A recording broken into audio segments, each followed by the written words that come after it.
Hello students, how are you? This is Ankita Chaturvedi from Holy Hearts Education Academy, Raipur.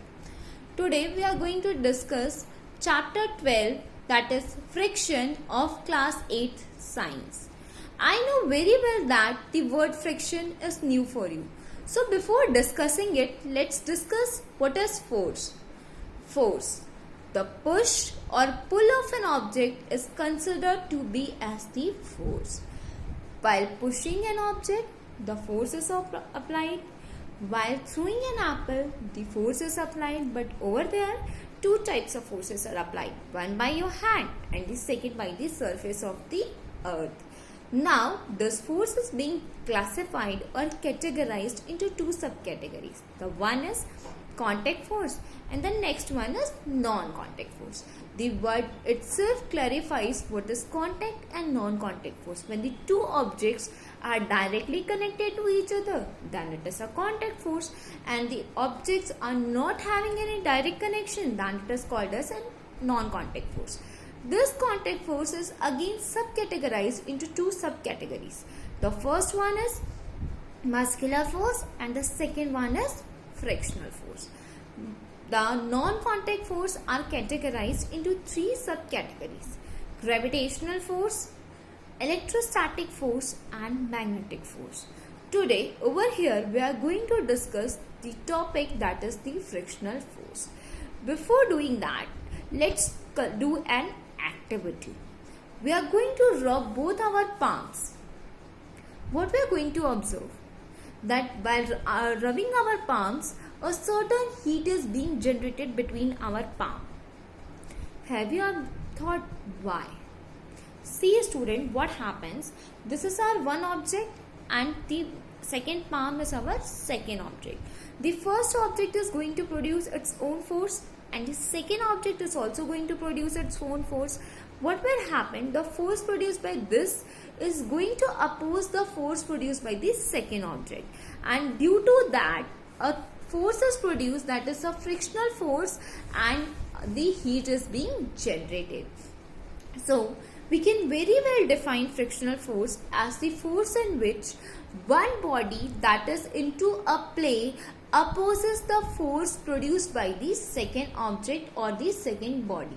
There are few more examples to better understand the frictional force. That is, skating means in the skate wheels, the force produced by the skate wheels always opposes the force produced by the surface of the earth.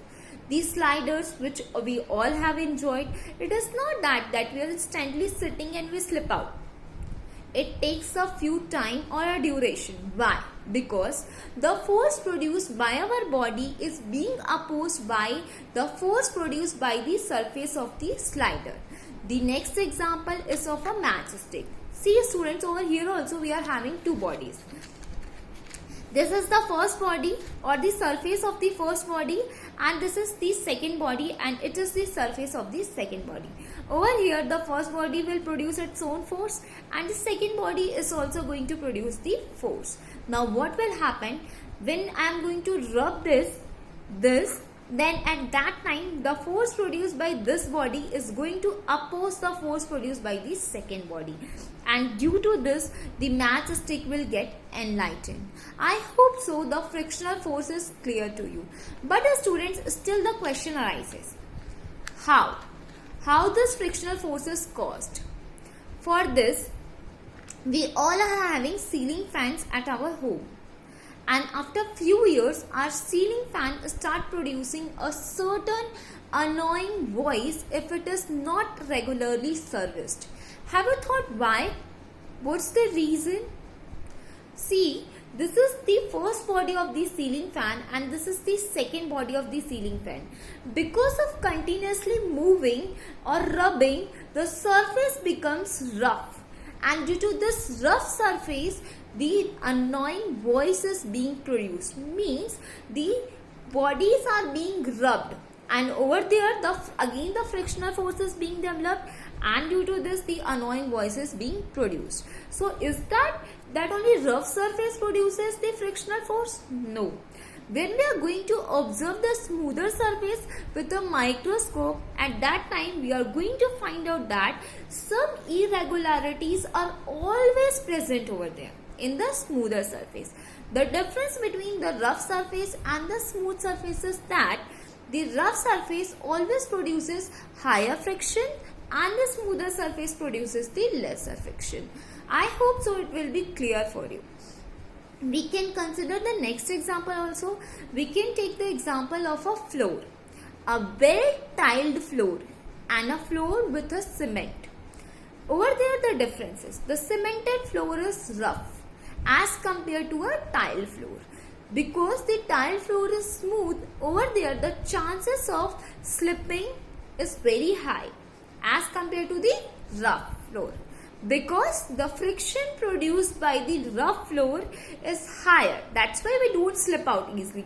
But the friction produced by the smooth floor is lesser, and that's why we slip out easily. So here come to the conclusion. What is friction? Friction is a force in which one body opposes the force produced by the second body. The friction is higher in rougher surface as compared to the smoother surface. I hope so the topic will be clear to you. For that I am giving you a home assignment which will help you to make the topic understand better. Students, you have to find out few examples of frictional force from your day-to-day life. Thank you students. Enjoy your day.